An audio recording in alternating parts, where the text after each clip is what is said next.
अस्सलाम वालेकुम दोस्तों, भाइयों, क्या हाल है। उम्मीद है सारे दोस्त खैरियत से होंगे।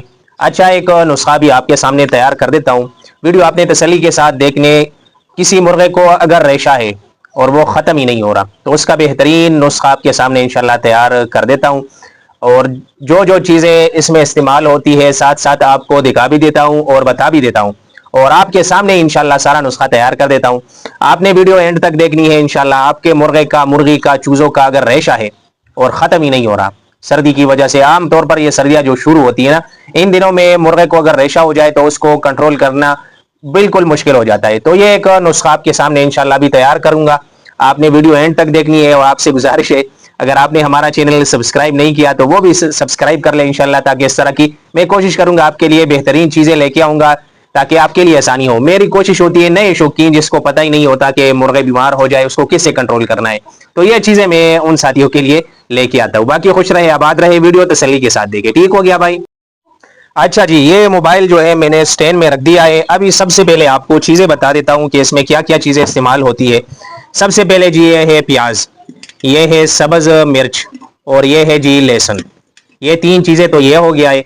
और उसके बाद आती है ये अजवाइन है, और ये है जी काली मिर्च, और ये आ गया आटा।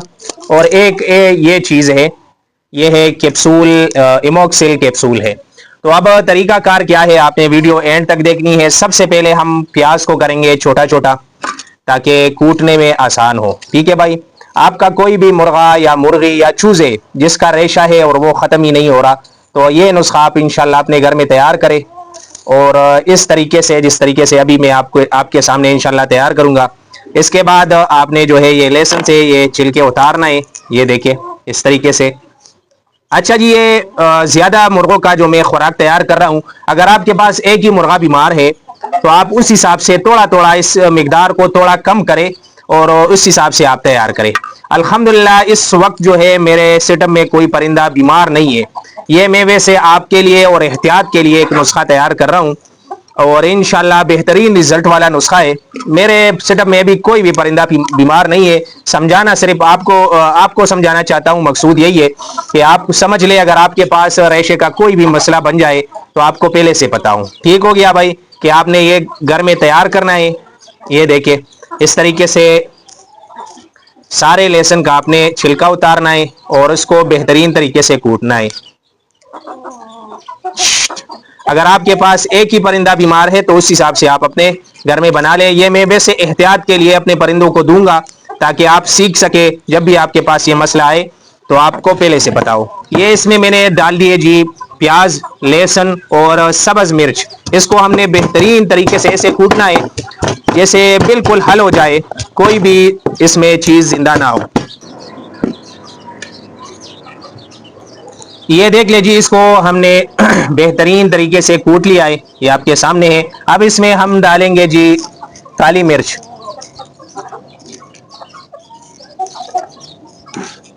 ये काली मिर्च ज्यादा है, मैं ज्यादा नुस्खा बना रहा हूं। आपका एक परिंदा बीमार है तो 4 से या 5 दाने आप सिर्फ मिर्च के लेंगे, ज्यादा नहीं लेंगे। ठीक हो गया भाई, एक मुर्गे के लिए। और बाकी जो है अजवाइन आप थोड़ा सा डाल ले, ज्यादा आपने नहीं डालना, बस ज्यादा हम रहने देते हैं। ये जी हमने डाल लिया अजवाइन। इसको भी हम अभी बेहतरीन तरीके से कूट लेंगे। आ गया कैप्सूल।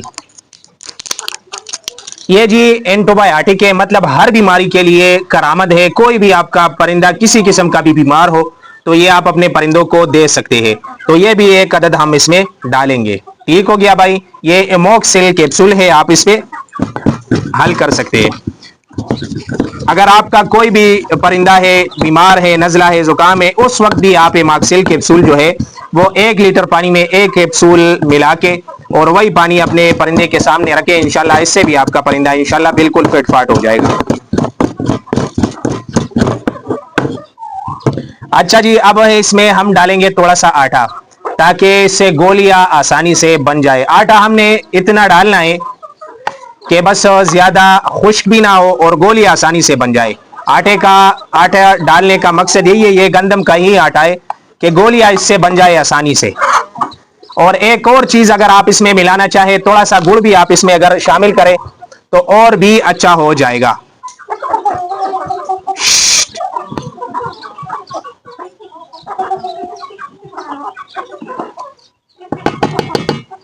आप आटा इसमें इतना यूज करें कि ज्यादा पतला भी ना हो और ज्यादा पाउडर भी ना हो। ठीक हो गया भाई, कि बस गोलियां आसानी से बन जाए, इस हिसाब से आपने इसमें आटा शामिल करना है। बाकी जिस मुर्गे को रेशा है या जिस मुर्गी को रेशा है, तो आप कोशिश करें कि उसको पानी कम दिया करें, दिन में एक दफा, और वो भी ठंडा पानी नहीं, अगर गर्म पानी आप पिला सकते हैं मुर्गे को तो ये बेहतर है। इससे इंशाल्लाह आपके मुर्गे का रेशा खत्म होगा। अगर नजला जुकाम है या सीने से खर खर की आवाजें आती है तो वो भी इंशाल्लाह इससे खत्म हो जाएगा। अब जी हम इसमें गोलियां बनाएंगे आपके सामने, ये देखें। अगर आपके छोटे चूजे हैं तो आप छोटे गोलियां बनाएं, और खिलाना आपने किस तरीके से है, कितनी गोलियां खिलानी है, वो भी आपको इंशाल्लाह बता देता हूं। ये देखें। तो जी बड़े मुर्गों का, जो बड़े मुर्गे या मुर्गियां होती है, इसका साइज है, बड़ी गोली है। ठीक हो गया भाई। अगर आपका छोटा चूजा है तो आप इस हिसाब से ये गोली छोटी बना सकते हैं। ठीक हो गया भाई। अब गोलियां आपने सुबह के टाइम 2 गोलियां देनी है, शाम के टाइम आपने दोपहर के टाइम आपने 2 गोलियां देनी है, और शाम के वक्त ये 6 गोलियां आपने एक मुर्गे के लिए बनानी है। और 2 गोलियां सुबह के टाइम, 2 गोलियां जो है दोपहर के टाइम, और 2 गोलियां शाम के टाइम। ये एक दिन का नुस्खा है, इंशाल्लाह एक दिन में आप अपने मुर्गे को ये खिला सकते हैं। इससे आपका कोई भी मुर्गे में गले का मसला हो, रेशा हो, या नजला जुकाम हो, या खर खर की आवाजें आती हो, तो ये बेहतरीन चीज है। इंशाल्लाह आप आजमा के देखें तो बहुत ज्यादा फायदेमंद है। ठीक है भाई। मेरे पास इस वक्त कोई भी परिंदा जो है बीमार नहीं है, मेरे पास अल्हम्दुलिल्लाह इस वक्त कोई भी परिंदा बीमार नहीं है। ये मैंने वैसे एहतियात के लिए और आपको सिखाने के लिए ये गोलियां बनाई है, ताकि आपको समझ आए। ये चीजें जो मैंने आपको बताई है, ये इसमें यूज होती है, इस तरीके से आपने बनाने। अब हम खिलाते हैं अपने परिंदों को थोड़ी थोड़ी। जी ये गोलियां देख ले, इस तरीके से आपने गोलियां बनानी है, ये देखिए। और बस अभी कोशिश करता हूं कि हर मुर्गी तक एक एक गोली पहुंच जाए। बाज मुर्गियां 2-2 गोलियां उठाती है ना, ये देखिए मुर्गियां देखिए। वैसे बीमार नहीं है अल्हम्दुलिल्लाह, कोई भी परिंदा बीमार नहीं है हमारा, लेकिन फिर भी कोशिश करता हूं कि हर मुर्गी तक एक एक गोली जो है पहुंच जाए। इसके पास तो है, इसने भी खा लिया है, तो ये वैसे एहतियात के लिए है। ठीक है भाई, फायदा है और इसका नुकसान नहीं है। मुर्गे ने भी खा लिया है और मादियों ने भी, तो सारी गोली हमने वैसे ही खिला दी। जो परिंदा बीमार होता है वो नहीं खाता, तो आपने उसका मुंह खोल के उसको जबरदस्ती ये गोली खिलानी है। तो ये सारी गोलियां अल्हम्दुलिल्लाह मुर्गियों ने खा ली है। अल्हम्दुलिल्लाह मेरे पास कोई भी परिंदा इस वक्त रेशे का शिकार या नजला जुकाम का शिकार नहीं है। ठीक हो गया भाई। ये देखिए माशाल्लाह, इसके पास एक गोली अभी भी है, इस मादी के पास। ये देखिए माशाल्लाह माशाल्लाह। बाकी खुश रहे, आबाद रहे, सब दोस्तों का शौक भी सलामत रहे, हमें भी अपने दुआओं में याद रखे। बहुत शुक्रिया।